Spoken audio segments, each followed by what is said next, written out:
What's up sa inyo mga kakurimaw? Nagtaas nga pala ako ng kaliwang kamay dito. Ito ang hand signal ng mga rider na liliko sa kaliwa. By the way, saglit lang muna ako dito sa Shell Lahug upang full tank ko muna si Suzuki Raider 150 carburetor. Bago ako umakyat sa TCH, kailangan ko muna full tank motor ko para dere-derecho na ang biyahe. At medyo may kalakasan sa gas si Raider pagdating sa gas consumption, pero hindi bali, kahit malakas sa gas at least masaya tayo sa motor natin. By the way mga kakurimaw, magso-solo ride pala ako paakyat ng TCH. Dito papogi muna tayo. Gamit ko nga pala camera dito ay Insta360.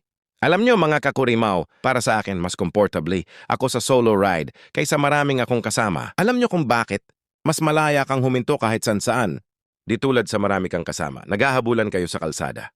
At yan ang dahilan kung bakit maraming na-aksidente sa kalsada. Palagi nyong tatandaan mga kapwa ko rider, na kapag may na-aksidente isa sa inyo, ay damay-damay na lahat. By the way, gear up na pala tayo mga kakurimaw. Akyat na tayo. Sana hindi natin masalubong ang ulan sa tok-tok ng TCH.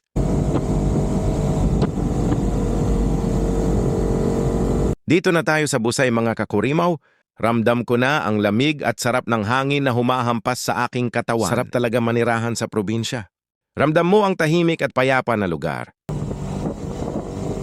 By the way, kwento ko lang sa inyo, kapag nagra-ride ka, hindi mo na kailangan magpatakbo ng mabilis. Kasi alam nyo kung bakit.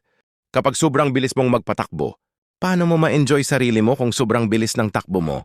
Kaya nga tayo nag-ride para ma-enjoy ang sarili natin, di ba? Eka nga nila kung saan ka masaya doon ka.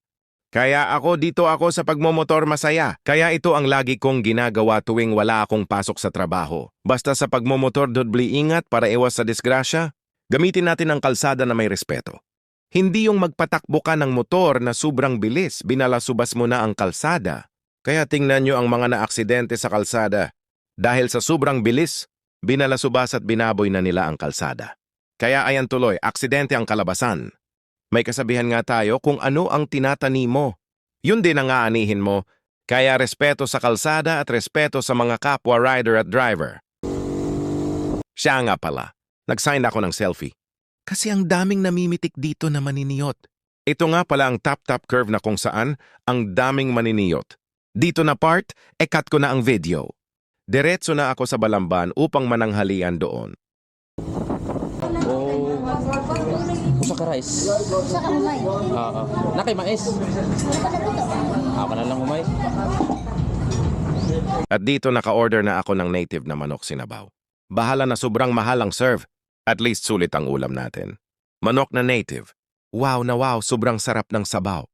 Dahil nandito na tayo sa Balamban. Pagkatapos natin kumain, balik tayo sa TCH Redcliffe na kung saan manood tayo ng mga kamote rider. Dito magte-take off na ako upang bumalik doon. Balik ka sa Redcliffe.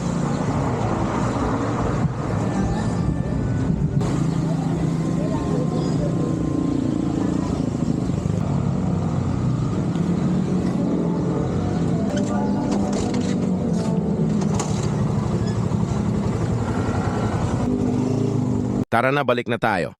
Busog na ako sarap ng manok na native. Labas talaga pawis natin kapag sobrang sarap ng sabaw at ulam. Hanggang dito lang vlog ko. See you on next video. Bye-bye.